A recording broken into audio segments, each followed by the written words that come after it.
penyelesaian ini banyak senang. Okey murid-murid, hari ini kita lihat cara nak buat soalan peratus dengan mudah. First, lihat dekat sini 4/50 kita nak tukarkan kepada peratus. Kalau kita lihat peratus, kita terus tulis darab 100. Okey, untuk ni penyelesaian ini banyak senang. You potong saja sifar dekat sini. So, kecilkan nilai 5/10 tu 1/552.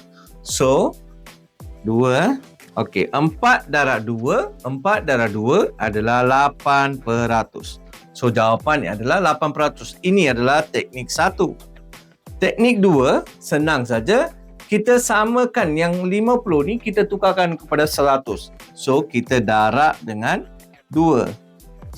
Kalau bawah kita darab 2, atas kita kena darab 2. So, 50 darab 2, you akan dapat 100. So, jawapan dia 4 darab 2, jawapannya adalah 8%. Senang kan? Okey, di sini saya ada bagi 7/10 dan 7/10.